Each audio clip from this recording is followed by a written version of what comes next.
tidak lagi sekedar pernyataan atau pidato, harus tindakan gitu ya, tindakan yang betul-betul nyata. Saudara Menteri Ketenagakerjaan Yasir Ly buka suara terkait penangkapan Wamenaker Immanuel Ebenezer oleh Komisi Pemberantasan Korupsi. Yasir Ly mengaku terpukul karena selama ini banyak melakukan pembenahan di kementeriannya. Menaker mengaku prihatin dan menyayangkan penangkapan Wamenaker Immanuel Ebenezer dan menghormati proses hukum dari KPK serta mendukung langkah KPK untuk menghukum pelaku korupsi. Kasus ini menjadi pelajaran bagi Kemenaker agar tidak melakukan perilaku koruptif.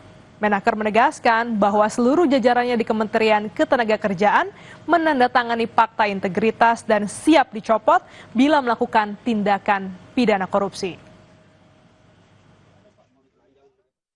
Bagi saya dan keluarga besar Kementerian Ketenagakerjaan, ini adalah pukulan yang berat. Terlebih sejak saya dilantik menjadi Menteri Ketenagakerjaan atau dalam 10 bulan terakhir, saya sedang melakukan banyak pembenahan dan penataan khususnya terkait dengan integritas, profesionalisme, dan perbaikan layanan. Tentu semua harus ada berbasis bukti, ya. Dan saya jamin kalau ada bukti dan kemudian itu benar, ya. Tidak ada toleransi.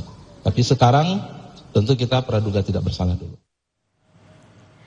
Presiden Prabowo Subianto dalam berbagai kesempatan sering mengingatkan jajarannya agar tidak korupsi.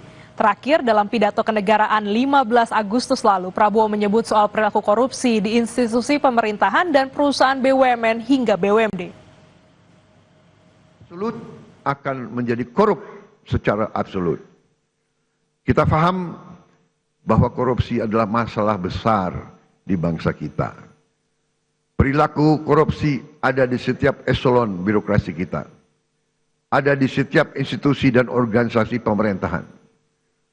Perilaku korup ada di BUMN kita. Ada di BUMD kita. Ini bukan fakta yang harus kita tutup-tutupi. Setelah 299 hari saya memimpin pemerintahan eksekutif, saya semakin mengetahui berapa besar tantangan kita. Tahun 2025 ini kami telah identifikasi dan telah selamatkan 300 triliun uang, 300 triliun rupiah dari APBN yang kami lihat rawan diselewengkan. Wamenaker Immanuel Ebenezer terjaring OTT KPK. Ia menjadi anggota Kabinet Presiden Prabowo pertama yang ditangkap KPK. Mengapa bisa terjadi? Bukankah Prabowo mengingatkan soal pemberantasan korupsi? Kita bahas bersama mantan wartawan Istana Harian Kompas, Suhartono. Kami undang Mas Har, selamat datang, selamat siang. Ini menjadi menarik di tanggal 15 kita ikuti bersama tadi juga Prabowo menyinggung soal korupsi di institusi BUMN, BUMD. Terus ini Wamenakernya terjaring OTT. Apa yang terjadi, Mas? Ya, betul seperti Presiden bilang, ini masalah besar ya. Tapi dengan kasusnya Pak Immanuel Ebenezer itu, ini jelas mencoreng wajah Presiden dan juga jajaran kabinet. Karena ini akan semakin dalam jangka pendek ini membuat pemerintahan kinerjanya jadi semakin merosot. Karena di awal pemerintahan, baru 3 hari kita merayakan kemerdekaan Indonesia. Kita baru mempertanyakan juga Pak Setia Novanto bebas gitu ya, bersyarat.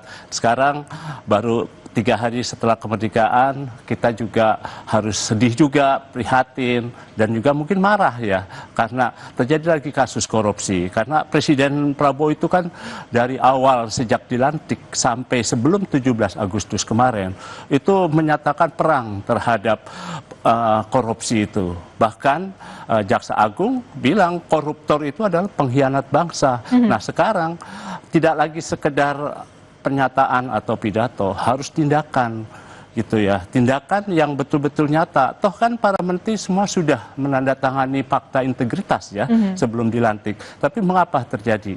Jadi ada sesuatu yang salah. Ironisnya juga disampaikan sama Menaker, sebelumnya saat konferensi pers kemarin baru saja ditandatangani fakta integritas bersama dengan pengusaha soal kasus yang juga menjerat dari Pak Ebenezer. Nah ini bagaimana dampaknya? Apakah ini artinya selama ini ya 10 bulan kurang lebih pemberantasan korupsi masih jadi slogan?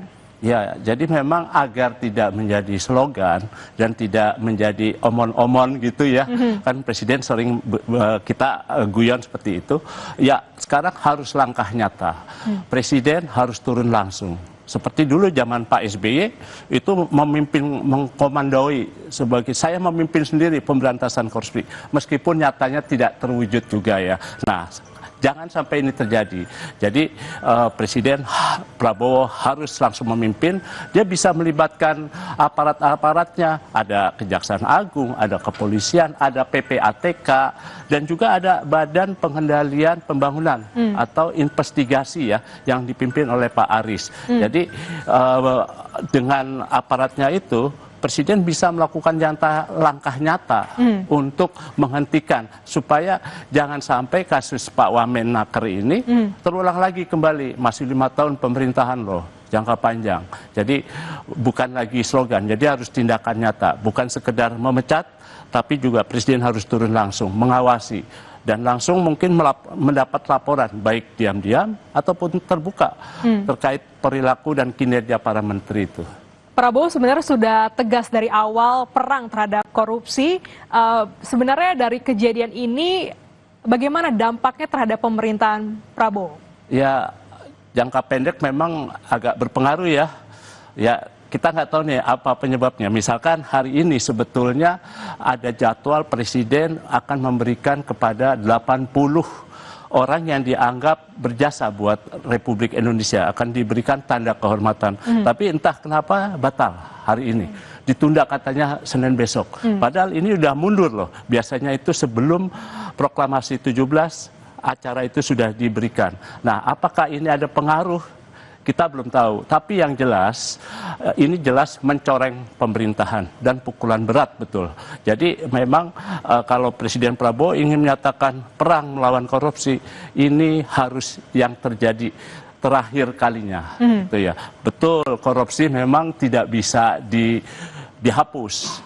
Karena satu, ada sistem yang lemah, lalu juga ada peluang, ada kesempatan. Dan ketiga, satu, kembali ke orangnya, rakus, serakah. Itu yang membuat terjadinya korupsi. Nah, apakah para menteri kita melakukan ini karena kebutuhan ekonomi? Saya kira tidak. Mereka sudah cukup secara ekonomi maupun sosial. Tinggal bagaimana peluang, sistem, dan kesempatan itu betul-betul dijaga oleh Presiden. Sekarang harus memimpin pemberantasan korupsi secara nyata. Ini kan juga menteri atau wakil menteri yang terjerat korupsi, tertangkap KPK atau instansi hukum lainnya, ini bukan sekali. Bagaimana dampaknya kalau kita belajar dari pengalaman masa lalu pada pemerintahan sebelumnya itu akan seperti apa? Ya, kalau menarik mundur ke belakang di zaman Bung Karno ya sebagai presiden pertama, itu kan juga sudah terjadi kasus korupsi ya. Misalnya pada zamannya menjelang tahun 66 ya, 63 ketika Menteri Urusan Bank Sentral, Yusuf Muda Dalam. Itu berapa waktu itu yang dikorupsi? Hanya 93 miliar, tapi dampaknya waktu itu ekonomi morat-marit.